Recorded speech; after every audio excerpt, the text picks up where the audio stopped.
Welcome to the area. I guess it's been a few months now. How's the transition been coming and living back in the DMV? It's been pretty smooth. The team has just been extremely helpful. The guys on the team have been awesome.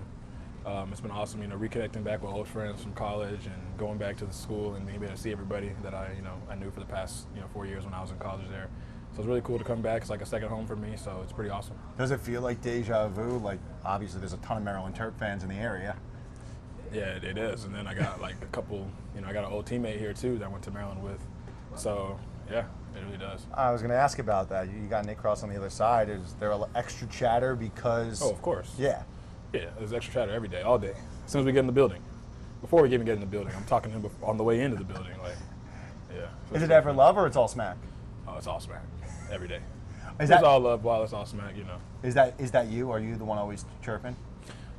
I won't chirp unless someone chirps at me. Then I'm never gonna stop chirping. Yeah. Can we get a good for TV chirp that you said today? I don't think I was talking today. Oh, you just said to me, I'm always chirping, and then when I ask well, you, like I said, if someone chirps to me, okay, then you won't hear the end of it. But if you be chill, like I'll play my game, I'll be chill. Okay. You had a decision, like you could have gone elsewhere. Why did you choose to come here? Everything, pretty much lined up for me. Having good line, good quarterback, good leaders, the program. Everybody's so bought in. There's no ego on this team, and I think that's like the perfect fit, for the type of player and person I am. Going into just if my research is correct, you've caught passes from 6 different quarterbacks in your career. Mm-hmm. How important was the quarterback to this decision?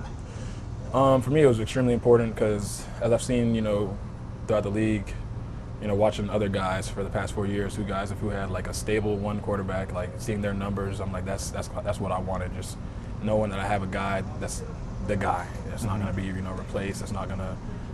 They're not looking to play multiple. It's just him and it's his team and it's his offense and he's running it. So you have a unique perspective when you're in these offensive meetings and like Jaden's the guy. How is that different from places where there has been quarterback competitions?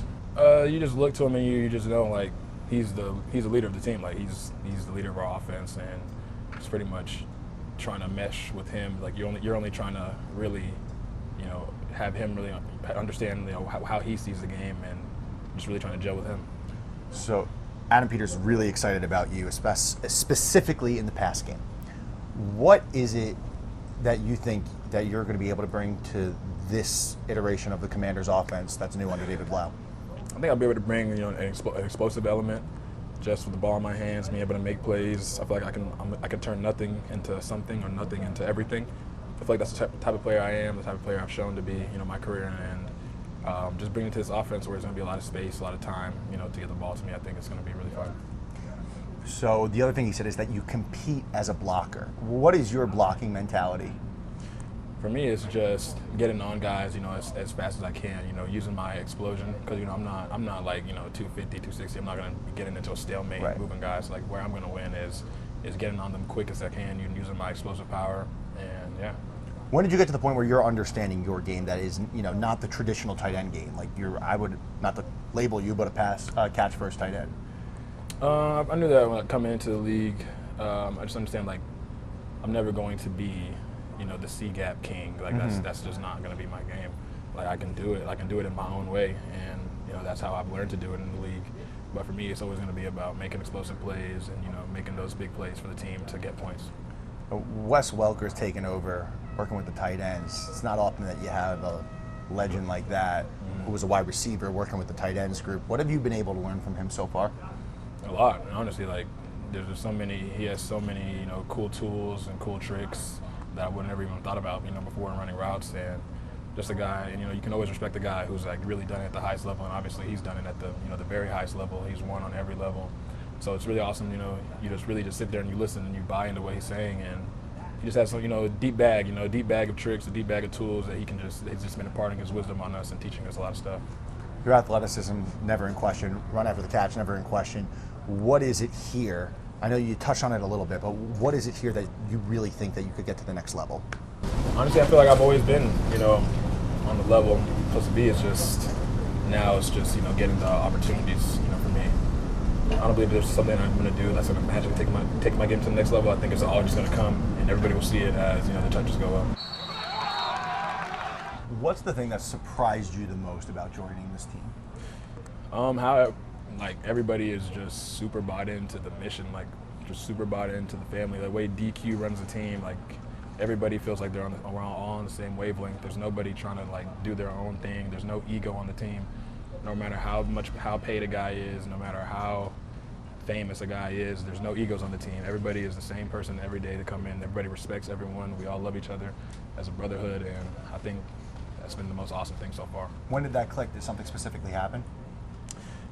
Just every day in OTAs, you know, as we go out there and we're grinding, you can just see it, like everybody. And then the way we do it every day, like competition, like it's super fun in our building. Like the first thing we do in the first meeting every day is a competition where it's shooting hoops, like guessing like your teammates, playing a Family Feud, like all these different things, like these cool things that just brings everybody together. It's been awesome. Correct me if I'm wrong. You have Nigerian roots? Yes. Is that like a strong thing that you grew up with, like a strong Nigerian household? Yep. What's that like for people who don't know? Oh man, it was super. My parents were super on me as a kid. Like everything was like super serious, man. Like it was school first of all. Like they didn't even care about sports. Like if you don't got straight A's, like you're not allowed to play sports. So I always had to do school first before anything. Discipline was a huge thing. Respect was a huge thing. Family is a huge thing. Religion is a huge thing. We take everything serious. So if sports wasn't the focus of your family, then you go on to do what you do, how did your upbringing help you get to where you are? Oh yeah, I mean, just all the things, you know, my parents like instilled in me. It's like the perfect things, you know, for football. Football is such a game where you need discipline, focus, attention to detail, you know, all these different things. You gotta be tough, you know, you gotta have mental toughness. All the values that my family, you know, raised in me, you know, helped me as it carried over to football. Chig, my guy. Appreciate you. Appreciate you, brother. Good stuff. Thanks, dude. Thank you.